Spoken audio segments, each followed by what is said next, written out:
तो आज मैं आपको एक अनोखी रहस्यमय कहानी सुनाऊंगा। अगर आप चैनल पर नए हैं तो अभी सब्सक्राइब कर ले तथा कहानी पूरा देखें। अंत में एक अनोखा रहस्य छुपा है। धन्यवाद। तो सुनिए। प्राचीन काल में हिमालय के एक दुर्गम शिखर पर रुद्रशिला नाम का एक एकांत स्थान था। वहां विप्र नाम का एक युवा चित्रकार रहता था। विप्र की एक ही जिद थी, वह साक्षात महादेव का ऐसा चित्र बनाना चाहता था जिसे देखकर मृत्यु भी ठहर जाए। वह वर्षों से पत्थरों के रंगों और दुर्लभ फूलों के अर्क से चित्र बना रहा था, लेकिन हर बार उसे लगता कि शिव का चेहरा वह सही से नहीं उकेर पा रहा है। विप्र का मानना था कि महादेव अत्यंत सुंदर और राजसी होंगे। उसने चित्र में महादेव के गले में रत्नों की मालाएं, मस्तक पर एक विशाल चमकता चंद्रमा और दिव्य वस्त्र बनाए। पर जितनी बार वह आंखें बनाता, उसे वह चित्र बेजान लगता।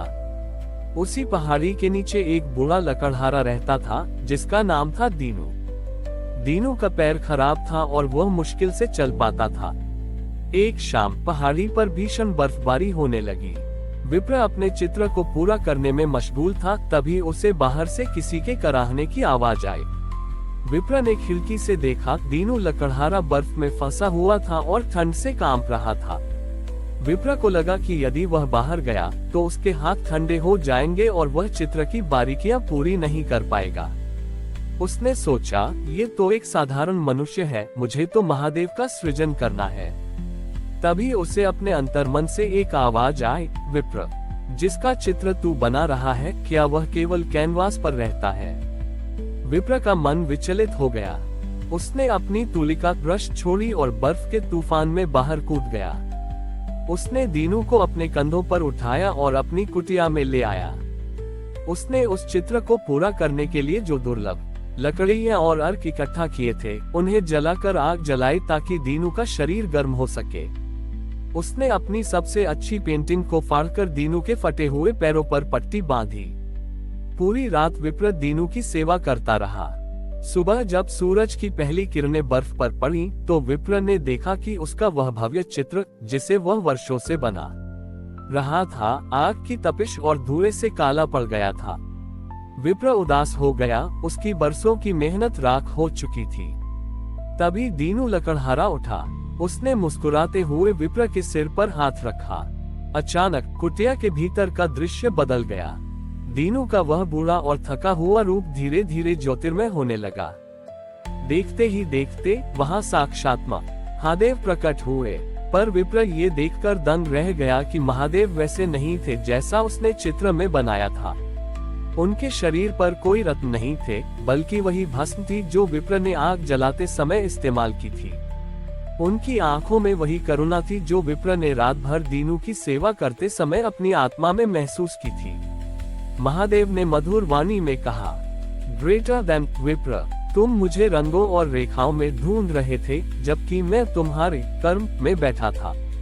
तुमने एक असहाय की सेवा के लिए अपनी कला की आहुति दे दी। यही मेरा वास्तविक चित्र है। जिस चेहरे को तुम ढूंढ रहे थे, वह तुम्हारे भीतर की दया में था। Greater than. विप्र ने महादेव के चरणों में शीश नवाया। उसे समझ आया कि ईश्वर का कोई एक चेहरा नहीं होता, वह हर उस व्यक्ति के चेहरे में है जिसकी हम निस्वार्थ भाव से मदद करते हैं। विप्र ने दोबारा चित्र नहीं बनाया। वह अब लोगों के दुख दूर करने लगा। लोग कहते हैं कि जो भी विप्र की आंखों में देखता, उसे साक्षात महादेव के दर्शन हो जाते थे। विप्र के जीवन का उद्देश्य अब बदल चुका था।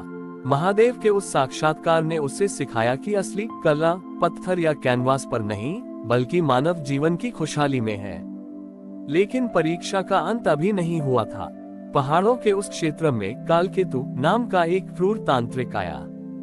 कालकेतु को अपनी शक्तियों पर बहुत घमंड था और वह चाहता था कि महादेव उसके वश में हो जाएं। उसे पता चला कि विप्र ने साक्षात महादेव के दर्शन किए हैं।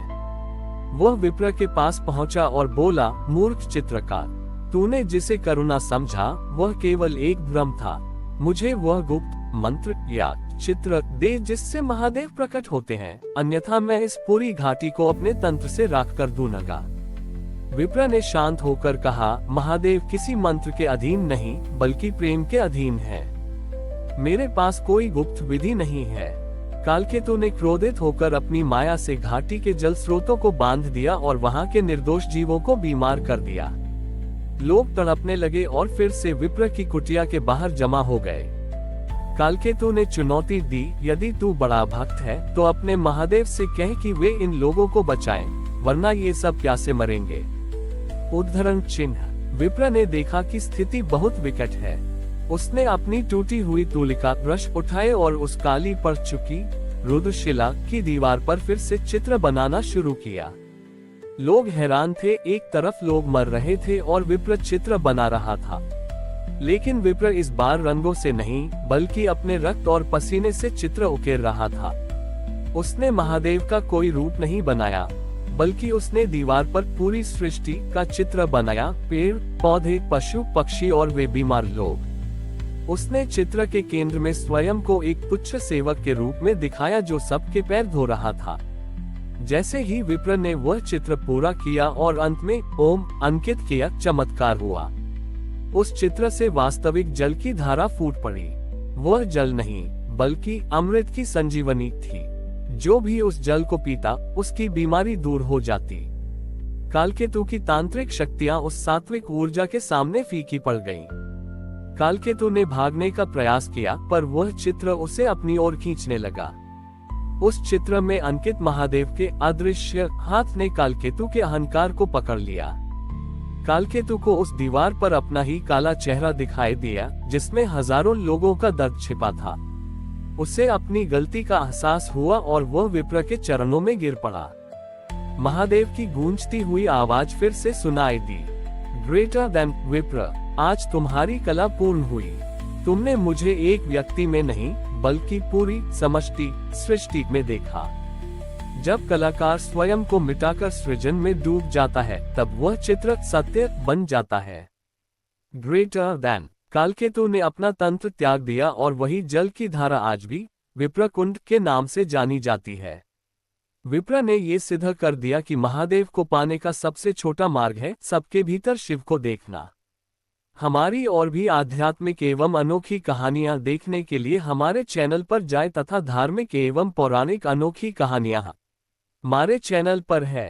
कृपया जाके देखें तथा हमारे चैनल को सब्सक्राइब करके रखें और वीडियो लाइक जरूर करें। धन्यवाद।